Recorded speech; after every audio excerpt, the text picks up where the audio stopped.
트럼프 대통령이 예고한 대대적인 공격이 시작되는 걸까요? 미군이 이란 하늘에 이른바 홍멧돼지로 불리는 공격기를 2배 이상 늘려 배치했다는 보도가 나왔습니다.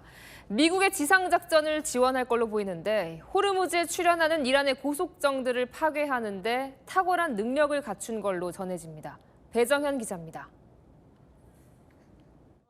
미국의 A-10 공격기가 저공 비행으로 이라크의 친이란 민병대 기지에 30mm 로켓포를 쏟아붓습니다. 탱크킬러라는 별명답게 잠깐의 공격으로도 기지는 폐허가 됐습니다. 이 무시무시한 A-10 공격기가 추가로 중간 기착지인 영국에 도착했습니다. 기존의 12대에 총 18대가 추가로 중동에 배치될 예정입니다. 50년 전 실전 배치된 노후 기종으로 이미 퇴역이 진행 중이었지만 이번 전쟁에서 맹활약하며 예전의 명성을 되찾고 있습니다. 느린 속도가 오히려 드론 시대에 최적화한 대응 무기란 겁니다. 미사일보다 압도적으로 저렴하게 드론을 직접 요격할 수 있습니다. 특히 최대 8톤이나 되는 엄청난 폭장량과 장시간 저속 비행이 가능한 능력은 호르무즈 해협에 출현하는 이란 소형 고속정의 천적으로 손꼽힙니다. The A-10 Warthog is now in the fight across the southern flank and is hunting and killing fast attack watercraft in the Straits of Hormuz. 스텔스 기능이 없는 구식 공격기가 추가 배치됐다는 건 이란의 방공망이 사실상 무력화된 증거란 분석도 나옵니다. 채널A 뉴스 배정현입니다. 네, 미국 국방부가 지상전에 필요한 A-10 공격기를 크게 늘리고 있다는 보도가 나왔습니다. 이 A-10 공격기는요, 초당 70발의 30mm 포탄을 발사할 수 있는 강력한 기관포가 장착되어 있는 것으로 알려져 있는데 지금 보시는 무기입니다. 별명이 또 하나 있는데요. 혹멧돼지다 이런 별명이 붙여져 있기도 하더라고요. 신종호 총장님, 기존에 한 12대가 가 있는 걸로 알려져 있는데 지금 미국 본토에서 18대가 추가로 간다 이런 얘기인 거죠?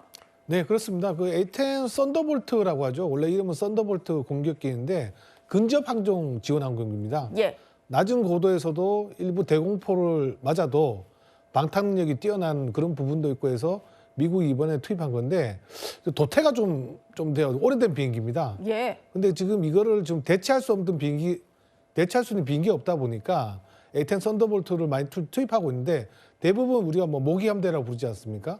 호르무즈 해협에서 활동하고 있는 작은 고속정들을 좀 사냥하기 위해서 투입을 한 것으로 보여지는데요. 이런 전투기까지 움직인다는 거는 지상전의 어떤 앞으로 가능성도 좀 배제할 수 없을 것 같고요. 예. 오늘도 보면 미 CIA 전 정보부석관이 이번 주말쯤에 하르섬을 이제 침공할 거다.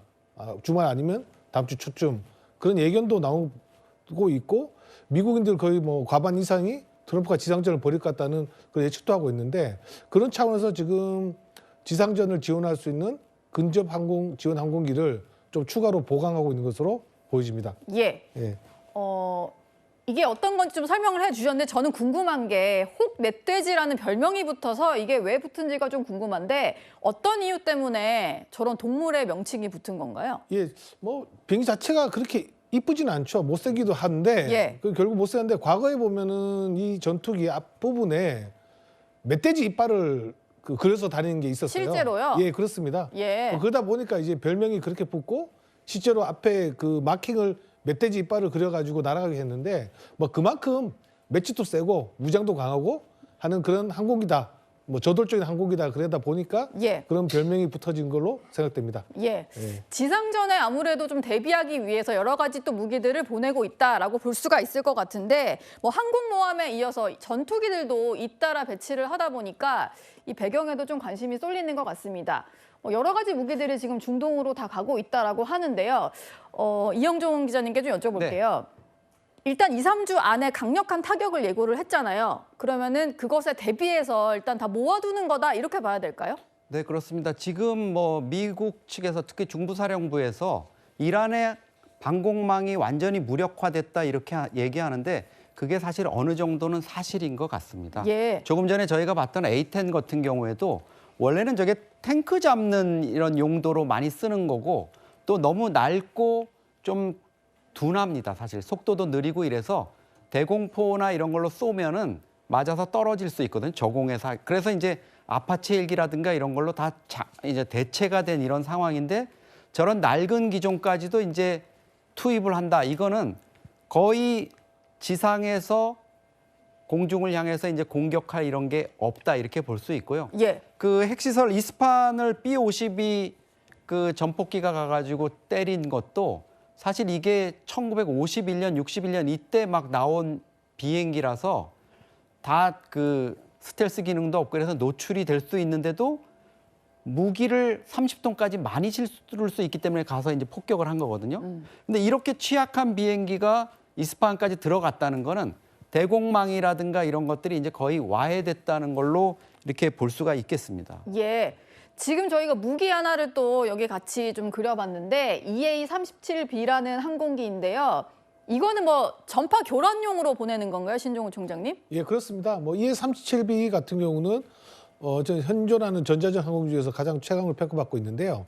뭐 지금 뭐 이란의 방공망이 거의 뭐 괴물수 무력화됐다 하더라도 예. 그 이동식 지대공 미사일 그 발사대들이 있습니다. 그다 레이더가 있겠죠. 그러니까 그 공중 작전을 할 때 그런 이동식 그 지대공 미사일 레이더를 좀 교란시키고 뭐 이란군의 또 통신을 교란하기 위해서 투입하려는 걸로 보여집니다. 예. 예. 미국 중부사령부 같은 경우에는요, 해군 강습 상륙함 트리폴리함의 훈련 모습을 공개하기도 했습니다. 그 영상도 저희가 한번 준비를 해봤는데요. 예, 트리폴리함이 지금 중동 해역으로 향하고 있다라는 소식을 저희가 한 2주 전부터 말씀을 드렸던 것 같은데 훈련 장면을 좀 공개를 했고 이렇게 해상 전력을 잇따라 공개를 하고 있다는 것은 문성무 센터장님, 곧 들어갈 수 있다. 실제로 우리 발전소랑 석유 시설까지 겨냥할 수 있다. 뭐 이런 압박인가요? 예, 물론 뭐 지상전을 할 가능성을 전혀 배제할 수는 없습니다.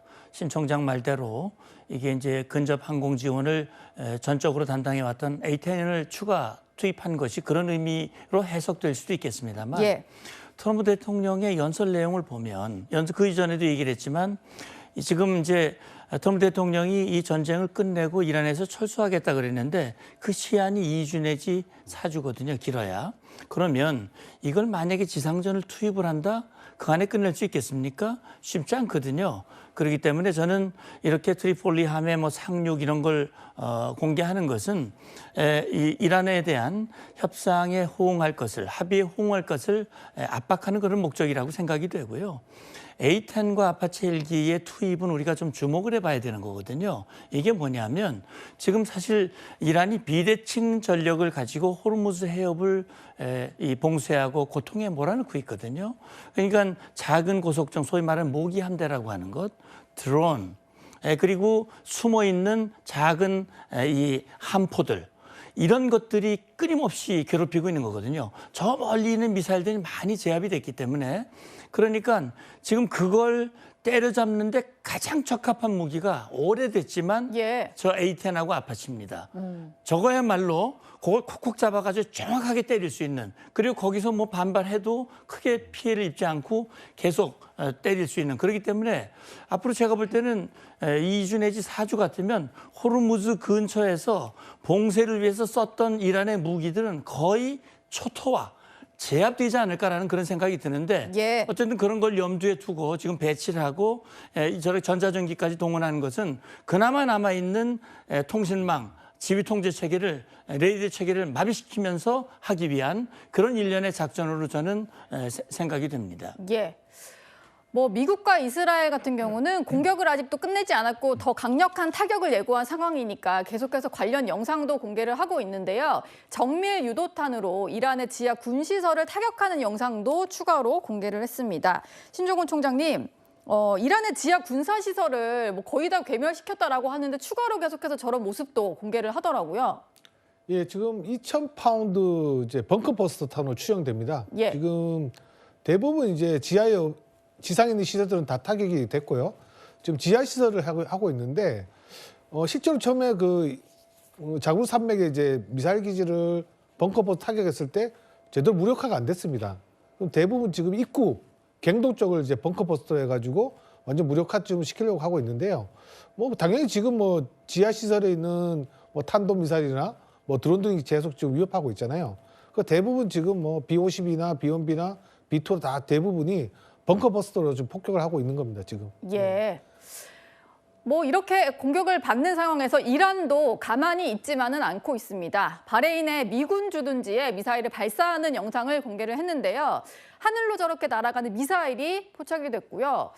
그걸 보면서 경례하는 민간인들의 모습도 볼 수가 있었습니다.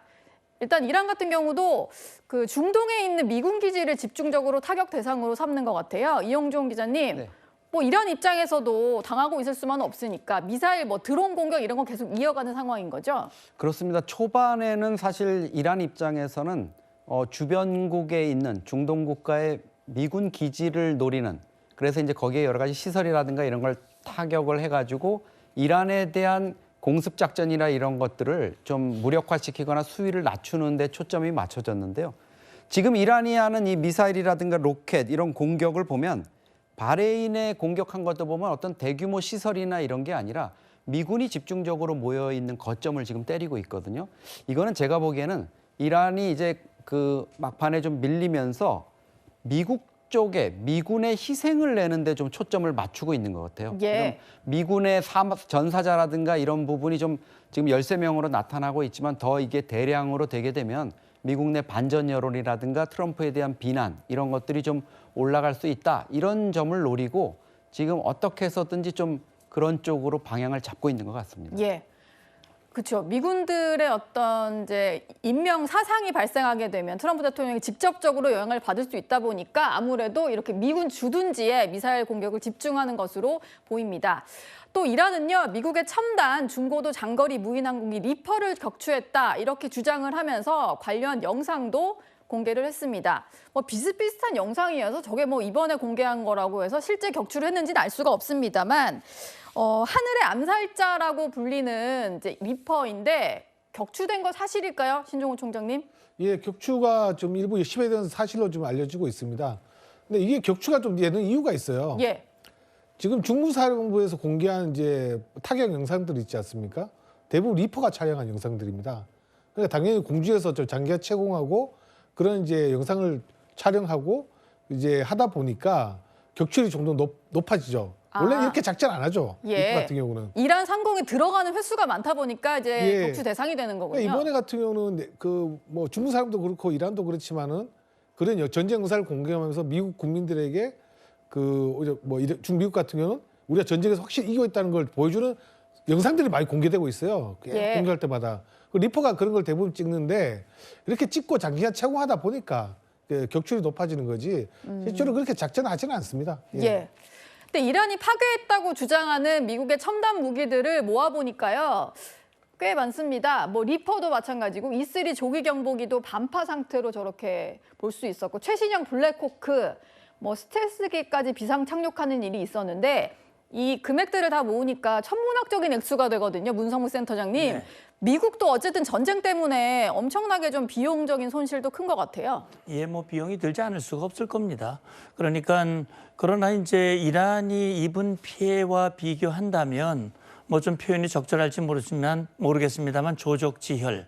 그러니까 상당히 상대적으로 피해가 적다라고 하는 얘기는 그만큼 이란이 이 반격을 하고 나름 저항을 하고는 있지만 지휘 통제 체계라든지 레이더 시스템 이런 것들이 거의 망가졌기 때문에 예. 사실 이란이 반격하는 것의 그 피해는 그렇게 크지 않다라고 하는 것이고 지금 이제 미국 입장에서는 이렇게 조기 경보기라든지 또는 리퍼라든지 이런 게 타격된 게 사실이라면 이런 것들은 미국으로서는 아픈 그런 결과가 아닐 수가 없는 것이고 오늘 트럼프 대통령이 연설에서도 13명 전사자, 피생자에 대해서도 위로하고 감사하는 표현을 했듯이 예. 지금 이 과정에서는 어쩔 수 없이 발생할 수 있는 그런 피해와 일종의 비용 지불이라고 생각이 됩니다. 네.